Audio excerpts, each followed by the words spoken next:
technology, and all of the physical infrastructure and the workforce that designs and produces and sustains our US nuclear weapons stockpile.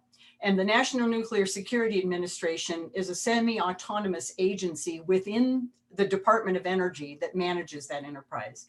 So today we're just going to learn a little bit about both. Katie?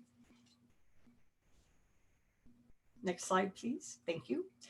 So here's what we're going to cover. We're going to talk about what the NNSA is, as we have already, and the nuclear security enterprise, and how they started, where they get their budget, a little bit about how it operates, what are its purpose and objectives and strategic drivers, what capabilities are required to fulfill its mission, and a little bit about the Stockpile Stewardship and Management Plan, which is a public document that I'll get into the specifics of later, where you can find a lot of this information.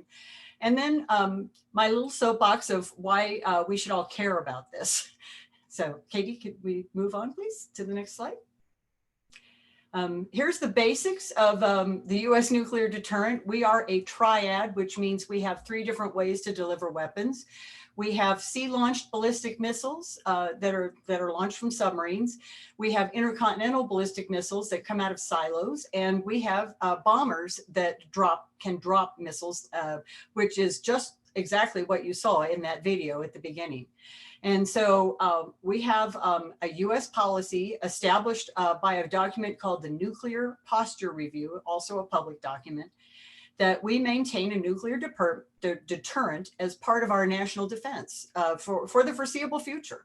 And the US maintains this nuclear triad of delivery systems for nuclear weapons. And we can go to the next slide, Katie. So what's the scope of the NNSA?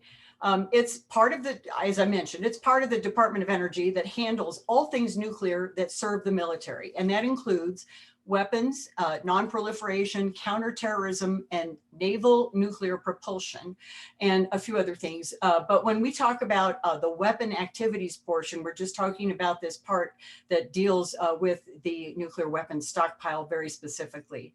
And the mission of that portion of the portfolio is to sustain and modernize the nuclear weapons stockpile. Some parts of it are pretty old.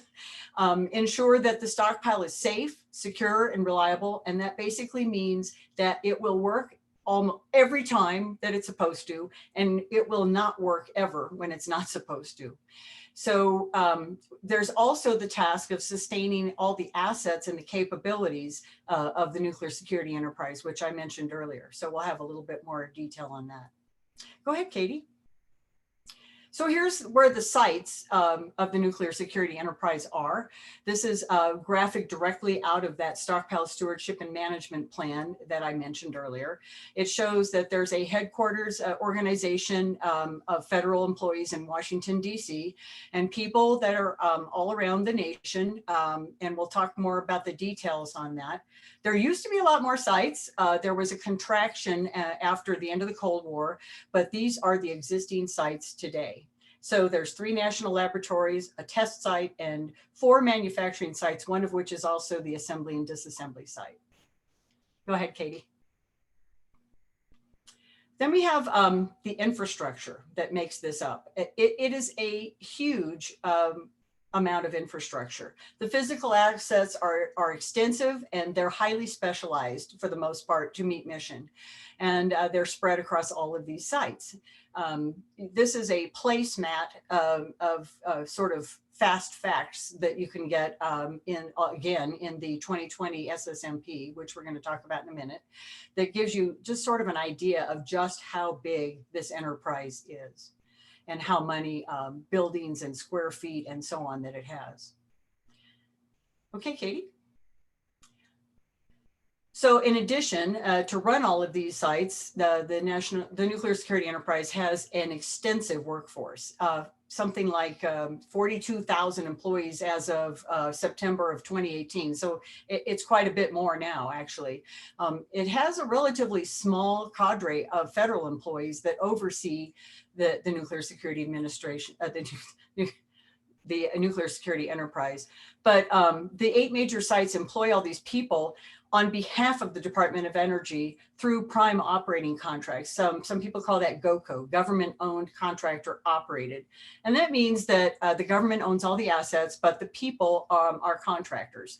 And so all the employees at these sites work for and are paid by private companies or consortia who have the prime contracts with the government. They're not federal employees. A lot of people don't know that. Katie, we can go to the next slide, please. And here's how the NNSA is funded. It is not simple, it's complicated. The budget comes from two major pieces of annual legislation, the National Defense Authorization Act, which authorizes activities, and then the Energy and Water Appropriations Bill, which actually appropriates the funding for these authorized activities. There are actually 4 different congressional committees involved in this process because the National Defense Authorization Act has counterparts in both the House and the Senate, as does Energy and Water Committee. So there are subcommittees of these that work on these bills, 2 in each House, and they all have to agree in the end. Basically, they come up with 2 different versions in the House and the Senate for each of these. They have a conference committee to try to come to agreement and decide, and then it goes for full approval and signature for the president. So by the president. So it is not, it's a messy process. It requires a lot of attention from people in government relations at NNSA to do briefings and make sure people understand what's in it and what needs to be in it. And as it happens, they weren't able to agree this year, as in past years often. And we have what's called a continuing resolution, which means instead of approving a budget, they've simply extended the last year's budget on a prorated basis until they can come to agreement on the next budget. And I believe it runs until about mid-December this year, thereabouts. So we are in continuing resolution, and that sounds like it's not a big deal, but it actually is. If you were going to start any new big project, you have 0 funding to start it. So it means all those new projects that you were going to start are delayed, and it is really difficult to plan around this. So I also wanted to point out that the nuclear NNSA's weapon activities budget request for FY21 was $15.6 billion. And the DoD budget request for the same year was $740 billion. So for your friends who think that nuclear weapons are really, really expensive, I think you might want to let them know about this. I personally think it's a fairly small slice of the pie.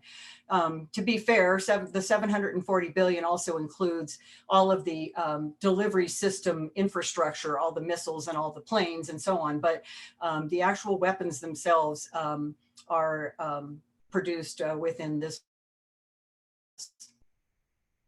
Okay, Katie. We're going to go through just a real brief history. I know this is small print, and I apologize for that if you're watching on a small screen. So I'll just run through it real quickly. I think just about everybody knows about the Manhattan Project that started in 1942, where the Corps of Engineers was given the responsibility basically to build atomic weapon infrastructure before we even knew how to build an atomic weapon. And General Leslie Groves was given that a task, and he had to go around the country and find a bunch of remote locations to build a bunch of fantastical facilities for the day to manufacture really strange materials and that are required to make a nuclear weapon. And after the war, it was renamed the Atomic Energy Commission with instruction to work not only on the previous wartime mission of producing atomic weapons, but also peacetime uses. Eventually, it was there were sites added, by the way, in the 50s and 60s and 70s throughout this period because of the Cold War and the increased production of weapons. But eventually, we ended up becoming the Energy Research and Development Administration, and finally the DOE became part of the DOE in 1977. At the end of the Cold War, there were treaties, there was a cessation of underground testing, and the enterprise contracted again and to its basically to its current configuration. And in 2000, Congress created the NNSA as a semi-autonomous agency within the DOE, and that's the way it's been for the last 20 years. Katie? I mentioned that the 8 sites, but I didn't tell you that they all have assigned roles in nuclear weapons. Many of these sites are multi-programmatic, but these are their nuclear weapon assignments. So Lawrence, Livermore, and Los Alamos labs have always worked on the fissionable package and component design and testing and certification. Sandia labs does the outside the nuclear package stuff and some of the system integration. There are the production sites, Savannah River, Y-12, Kansas City, and also I mentioned Pantex does production. And they do a lot of these unusual materials. And as most of you on this call know, Kansas City does the non-nuclear components. And we either manufacture them or acquire them. And that all by itself is an interesting and unique challenge, as many of you know. We have a test site where we don't do actual nuclear testing anymore, but we do subcritical experiments. And that means that we are using the same kind of materials that are in nuclear weapons, but we aren't letting them go critical. The criticality is not at a point where they're reproducing energy faster than it never comes into a nuclear explosion. So that's all done underground, and they also have other missions. And finally, this weapon and assembly and disassembly site, which as I said, also serves for manufacturing of certain things. So that's the assignments. Katie? I really wanted to point out how big strategic planning is in this enterprise.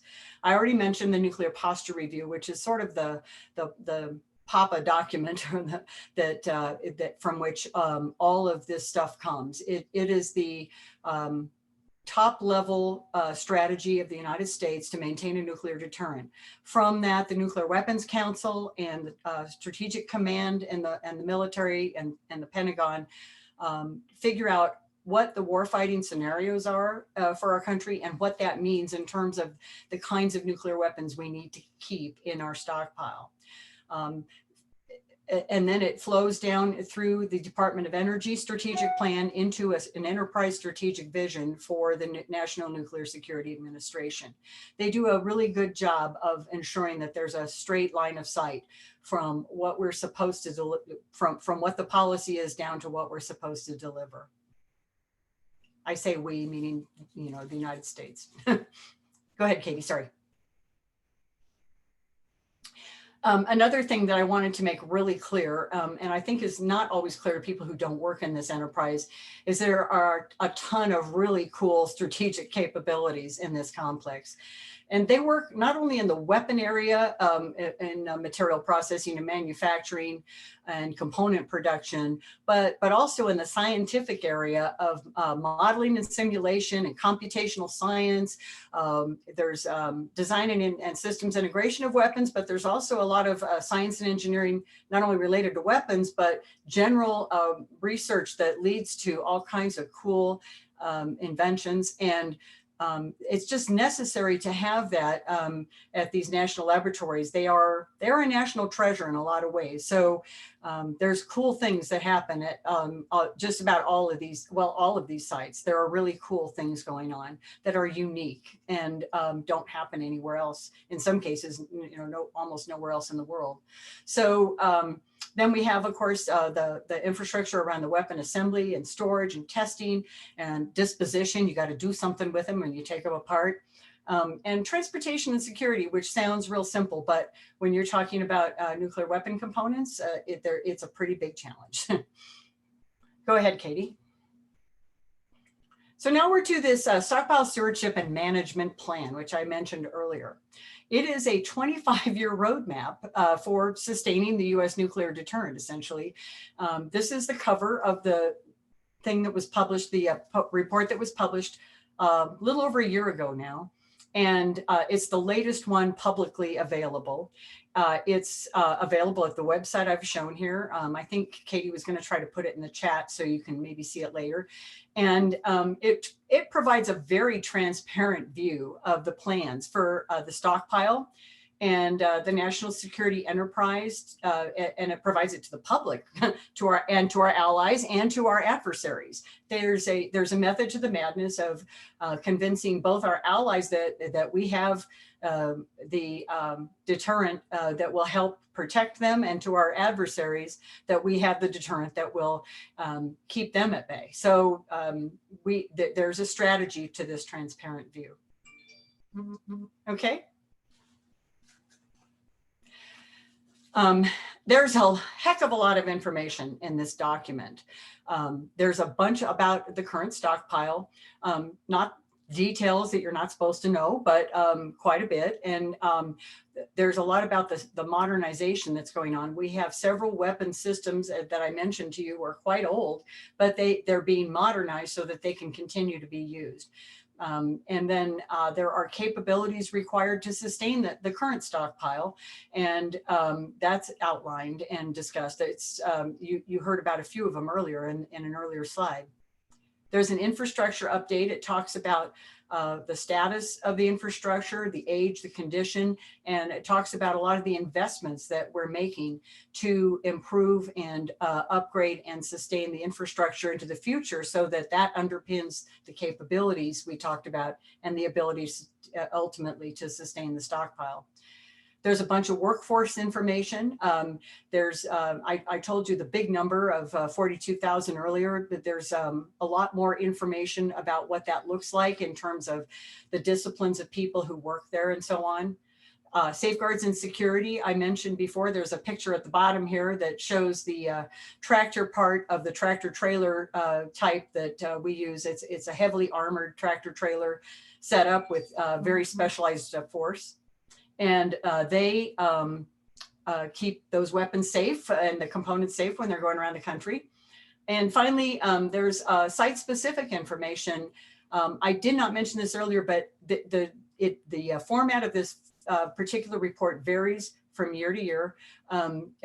Every other year, it is a full report, which the 2020 report is, and it includes the site-specific information. And then in the in-between year, there's more of a summary report, which has less information, but is still required annually. Katie, go back just a second. I wanted to mention that this picture in the middle is Lisa Gordon Hagerty. She's the administrator of the NNSA currently, and she does an extraordinary job. She has tons and tons of briefings to Congress. You can find lots of videos of her testifying before Congress, and she's the leader of this whole NNSA. And then that top picture, before we move on, is a picture of a B-61, not of the type that you saw earlier, but an earlier type that mounts directly to the bottom of a bomber. Okay, sorry, Katie. So I wanted to kind of sum up here with some key takeaways, things that I think are important about this business. It's a very specialized business, nuclear deterrence, and it involves a ton of assets. I think I've made that point. It requires a lot of unique materials, facilities, infrastructure, equipment, capabilities, highly skilled workforce, and so it's a pretty incredible machine. And the next point I wanted to make, which I made earlier, is the weapons activities budget is a really small portion of what the U.S. spends on conventional military capability, which is sort of surprising, I think. And it also, I wanted to reinforce again, it is the U.S. policy to maintain a nuclear deterrent into the indefinite future. I know there are people who don't agree with that. You basically, if you don't believe in a nuclear deterrent, it's hard to work for the nuclear security enterprise, but it is the policy of our country, and it assures our allies and deters our adversaries. I think the most unique thing here, the U.S. is uniquely transparent about its nuclear capability. I don't think any other country publishes this much information about its nuclear deterrent. So the good news is, as taxpayers, you can see exactly what you're paying for. And you get a really good flavor of what it takes to maintain a nuclear deterrent if you pay attention. Katie? And I want to just finish with a few thoughts about why you should care about this, why I care about this. As citizens, we should all understand the posture of our government and what tax dollars are being used for generally. And I think we should have a reverence of sorts, I guess, about the people who put their whole lives into keeping this country safe. As alumni, we should probably think about that those required capabilities I talk about, they have demanded and still demand and will continue to demand in the future advanced degrees in key areas.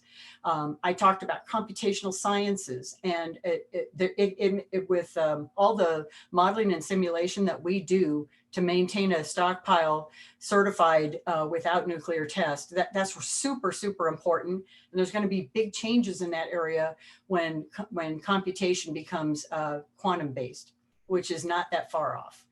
Hypersonics is a huge area. From a defense perspective, Russia and China are pretty far along developing hypersonic weapons. For those of you who don't know, hypersonic means 5 times or more the speed of sound. Ballistic missiles don't go quite that fast, and they can be intercepted by hypersonic weapons. So that's something to think about in terms of national defense, and something that we need to be savvy about and need more people with advanced degrees to work on.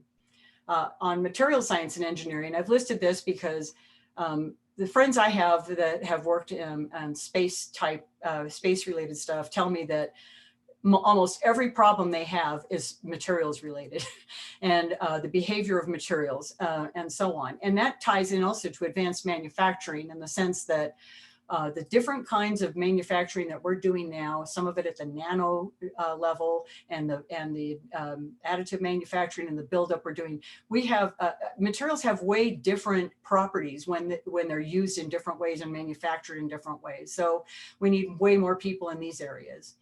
And finally, I had cybersecurity, not just for national security, but for voter security, for example, for economic security, keeping our economic secrets. So those are reasons alumni should pay attention and think about getting more people into these advanced fields. And for all alumni and students that happen to be on this call, you should support the increased pursuit of degrees in STEM for those reasons I just mentioned, for economic and national security reasons, but also to stimulate continued technological innovation. I've been looking at a lot of statistics about what other countries are doing in terms of training STEM professionals. And we are falling behind. We're falling behind in math scores and science scores. We're falling behind in the number of degrees per capita that we give. And we need to really pay attention to that for the future. And we need to encourage way more diverse teams too, to tackle tough technology issues of the future. And my favorite example of that was in the news recently is there's facial recognition software being used by just about every law enforcement agency in the United States. And it doesn't do a very good job of identifying Black faces. And I had to think that maybe if they had a more diverse team working on that problem, that it wouldn't have come out like that. I don't know that. That's my opinion or a surmise, but that's my little soapbox. And since I'm on my soapbox, let me just continue to say that I've spent a good deal of time in my life, and especially now in semi-retirement, on promoting STEM and STEM education and STEM awareness, and trying to get more people into STEM, but particularly women and minorities. And that's because when you look at the numbers for engineering and computer science, women and minorities are still underrepresented, and in some cases severely underrepresented in engineering. So if we want to increase the number of degrees in those areas, those are the great places to go. Those are the best pool of people to nudge and to go after these advanced degrees in engineering and undergraduate degrees in engineering too. All STEM is great, but we are severely underrepresented in engineering and computer science. So that's my soapbox speech, and I think we're at the question and answer period of our little discussion here. Katie? Thank you, Jan. If anybody has questions, please type them in the chat. Dean Truman says, we really appreciate your passion regarding the nuclear enterprise and STEM education. Thank you for doing this. Does anybody have any questions?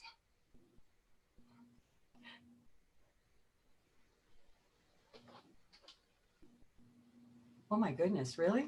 Thank you from Phil. I did warn some of the people on this call that they were already going to know most of this, but I'm surprised there are no questions. We just got a question. Ed wants to know if there are any books that you would recommend. Oh my goodness. Thank you.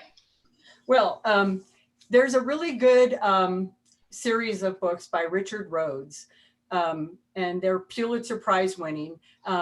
They start with Making of the Atomic Bomb, and they go to Dark Sun, which is the making of the hydrogen bomb. And there are several books that he's written about the whole history, and I find them pretty fascinating.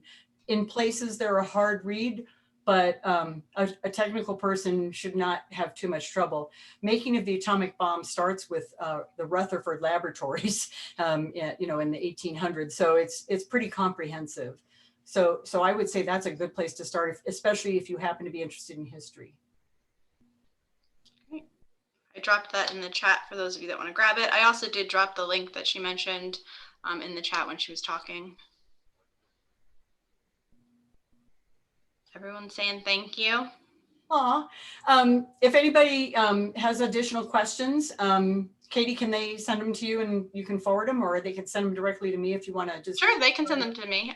Dean Truman did just ask a question. Can you elaborate on the difference between the national labs and the sites such as that in KC, et cetera? Yes, I can. The national laboratories, right now, all three of them are multi-program laboratories. So they have their original nuclear weapon mission that I described, with Los Alamos and Livermore having the nuclear fission package portion, and Sandia having a responsibility for designing and system integrating all of the arm, fuse, fire, and delivery systems.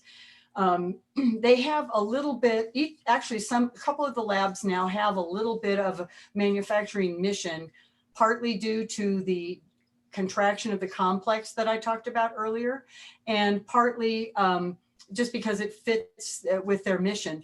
But as you all know, Kansas City does almost, either acquires or does the manufacturing of almost all the non-nuclear components in a nuclear weapon. And for perspective, there's something like 2,000 of those in a nuclear weapon. I mean, the nuclear fission package is it's not less complex, but it's fewer parts, if you will.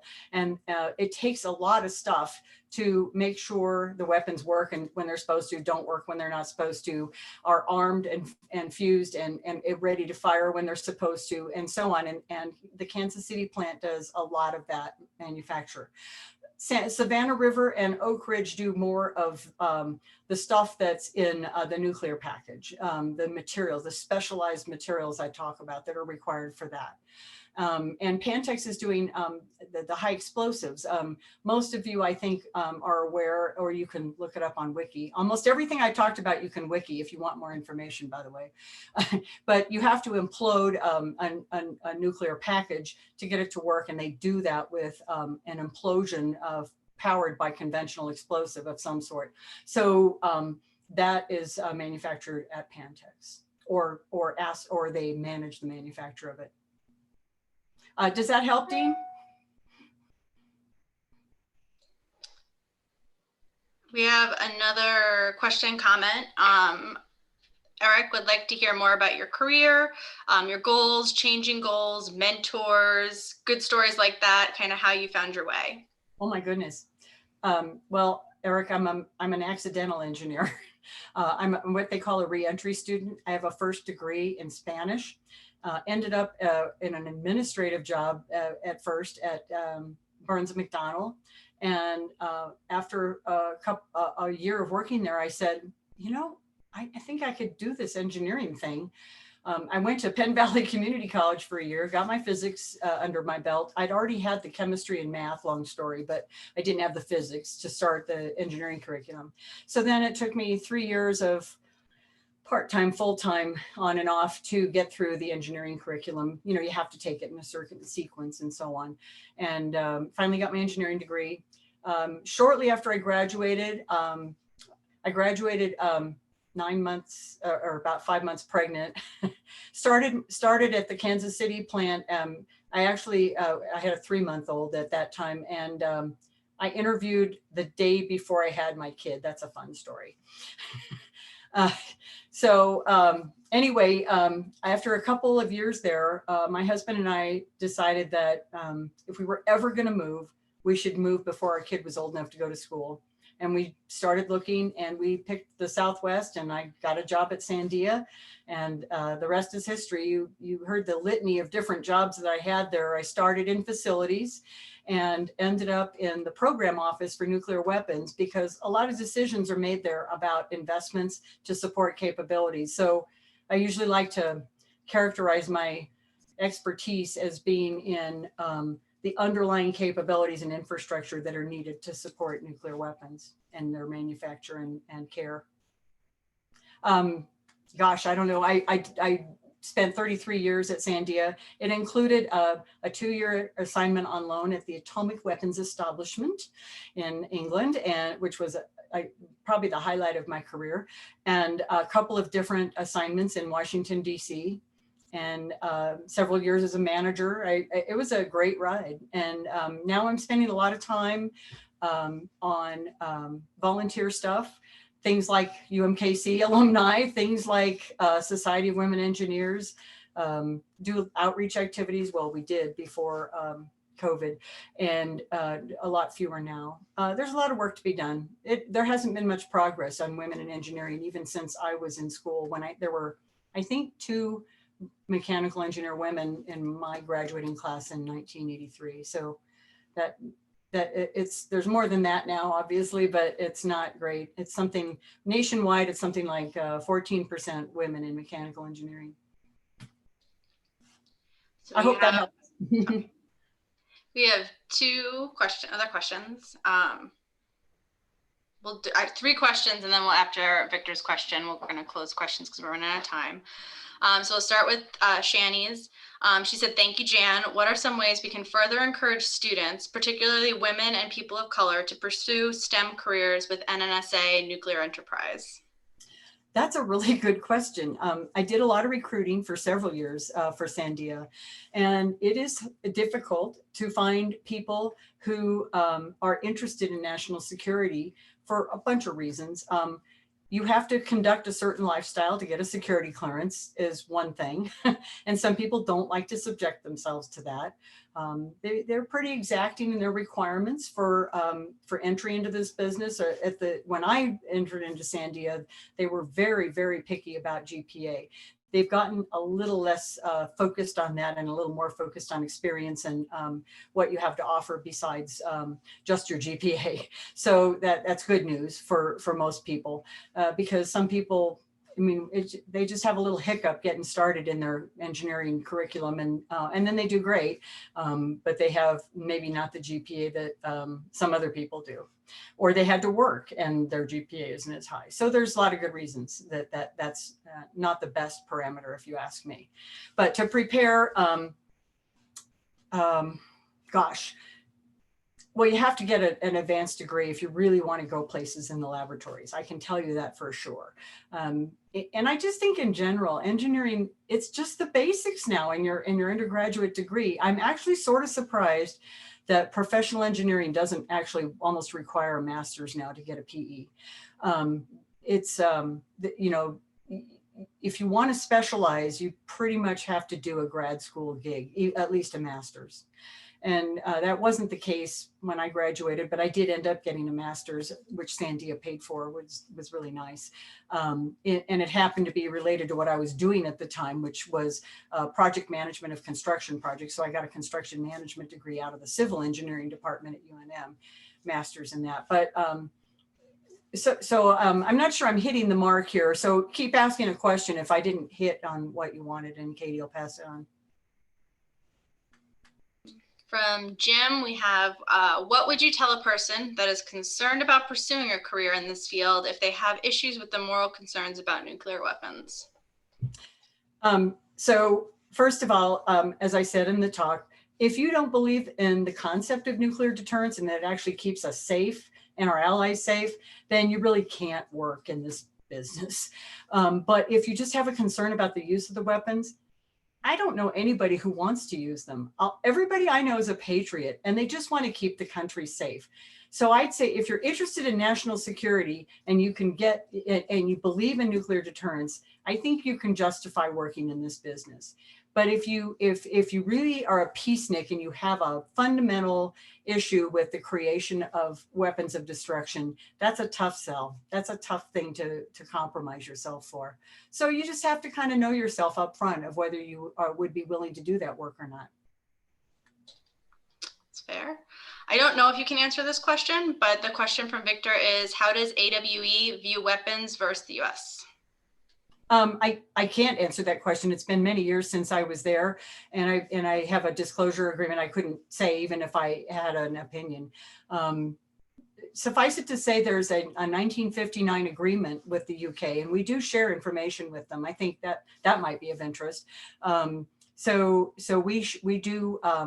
we do work together with them in joint meetings and stuff on certain topics. So we don't isolate ourselves from them, and we do have a working relationship with them. Great.